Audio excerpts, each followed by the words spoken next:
L'air était chargé d'anticipation et d'un soupçon d'inquiétude, alors que le monde semblait vaciller au bord d'événements invisibles.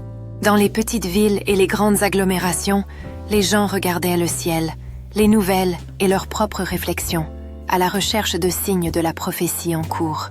Les figures historiques des époques passées semblaient résonner à travers l'histoire, leurs mots et leurs actes résonnant avec le chaos actuel. La vision du retour de Jésus-Christ était évoquée à voix basse dans des tavernes obscures et de grandes cathédrales.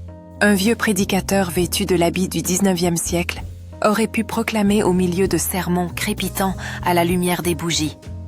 Pourrait-il être que nous approchons du jour où il revient dans la gloire?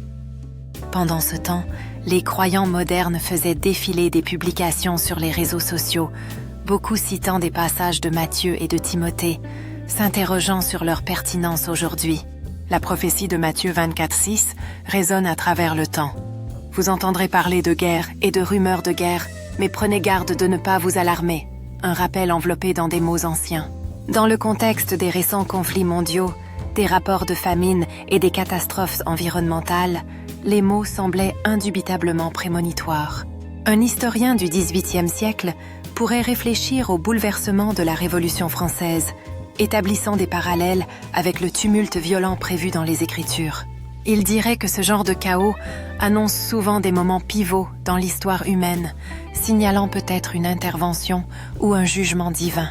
Les gens pendant l'ère victorienne, obsédés par la moralité et le déclin de la société, voyaient des signes dans l'industrialisation rapide et le déclin de la vertu aristocratique.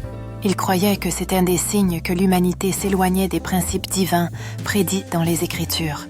Dans un marché animé de Chicago des années 1920, un prédicateur pourrait crier aux passants pressés « Les amoureux de l'argent et de l'orgueil marchent parmi nous, attention nos signes !» Sa voix portait dans l'air, se mêlant au son du jazz, des tramways et du bruit d'une vie trépidante. À travers les siècles, les visages et les histoires ont changé, mais le message est resté. Préparez-vous à un événement inconnu et monumental. Les réformateurs du XVIe siècle, comme Martin Luther, interprétaient également les signes comme des appels à la réflexion spirituelle et à la réforme. Ils ont exhorté les croyants à se débarrasser des attaches mondaines et à se concentrer sur la préparation céleste, faisant écho aux paroles de Timothée sur les temps impies. Dans l'ombre des anciens cloîtres, les moines copiaient les Écritures avec minutie, conscients que ces mots étaient le fondement de l'espoir et de l'avertissement. Pendant la guerre froide, les craintes d'anéantissement nucléaire ont pris des tonalités apocalyptiques.